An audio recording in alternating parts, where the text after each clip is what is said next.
A lot has changed. Everything is happening very fast. I'm not exactly sure if it's our perceptions that have changed, but I can categorically trace the changes to the advancement in technology, especially the information and communication technology. Information travels very fast with the speed of light. Access to information is now within the tip of a finger. It has revolutionized all existing industries. We are evolving very fast into a future that is not far away. The foreseeable future is quite scary. A few years from now, we will not need any of these devices to communicate or to do the usual tasks because we all become the devices. We are gradually evolving into becoming these devices we constantly bend our head towards. It will no longer be humans sitting in front of computers, but humans becoming computers. Soon, humans will become digitized.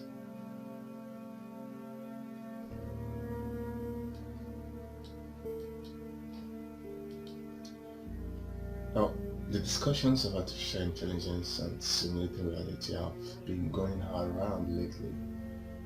I am not surprised because it is the next phase of technology, which is already happening. I think the world is going through a cycle, and we as humans are approaching the end of that cycle.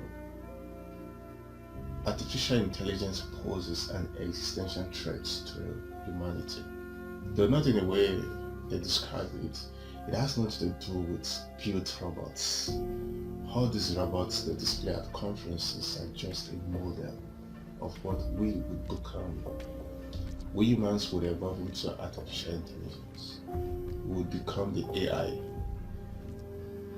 The machines we've created are already making us into robots in a way we can't even see. This is a Pandora's box that is already open. Allow me to use the words, this is the matrix of humanity, our next evolution.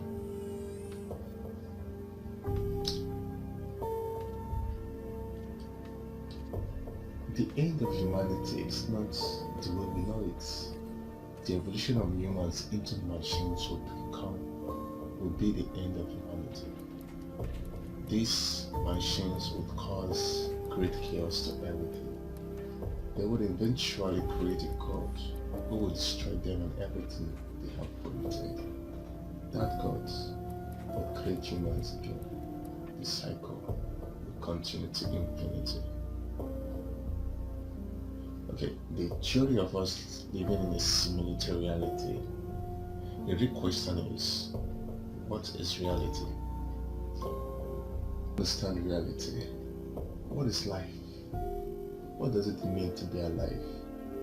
Who can confidently tell the beginning of time? What is time? How well do we know humanity? These are some few questions yet unanswered.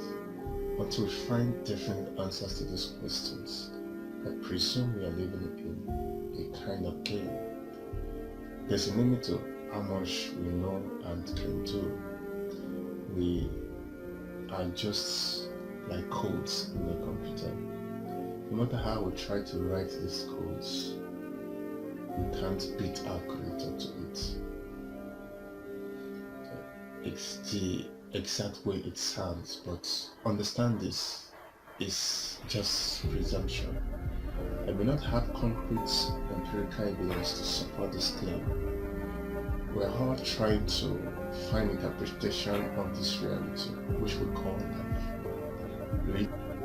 Religion, science, including philosophy, are all interpretations of reality.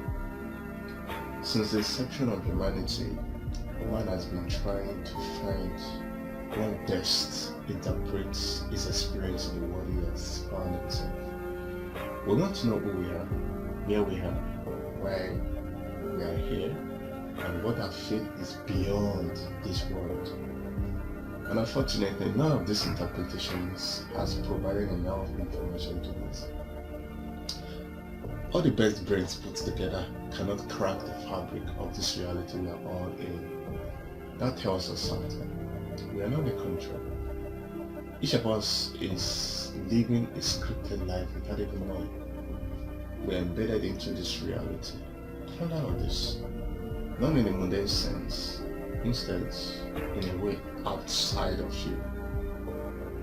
Each time I explore the current advanced games and virtual reality, it projects my thoughts back and forth, leading to a more advanced civilization before ours created the system.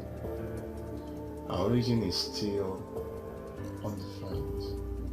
Our origin is still a mystery.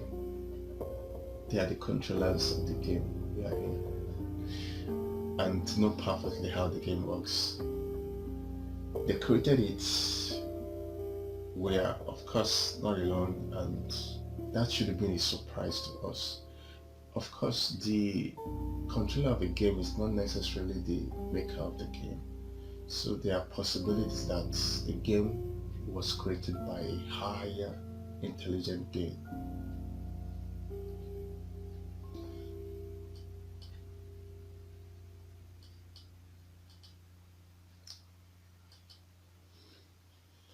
They are all deceptions.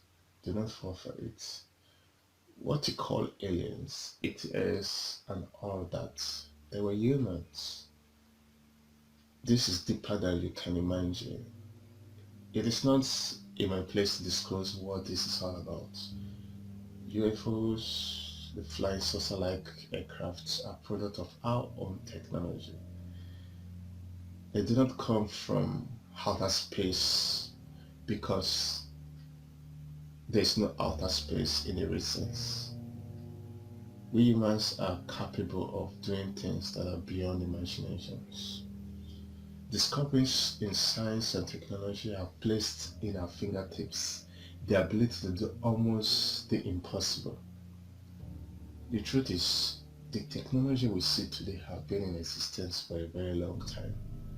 And when I said higher intelligent being, I was referring to those outside us. I mean those outside the framework of our existence.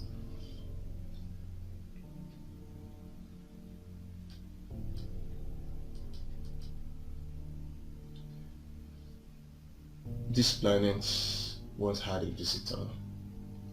He came in the form of a man. History had it that he was born of a virgin mother. During his time on this planet, he was asked the same question. His response was quite fascinating. He said, "Be careful, no one deceives you," meaning there would be deceptions. Then he made mention of what would happen to the sun, the moon, the stars, and powerful things in the sky would move from their usual places. When these things happen, know the end has come. The real question here is, how would these things happen? Who would make these things happen? There will be an increase in knowledge, an advancement in technology that would cause us to play God. We would have control over nature, the sun, the moon, and the stars. Nature's force will be at our commands. Michikaku stated rightly that the age of discovery in science is coming to a close, opening up an age of mastery. Watch out for customization of our weather patterns, as the technology already exists that we can now use to control the weather. The end is not far from now.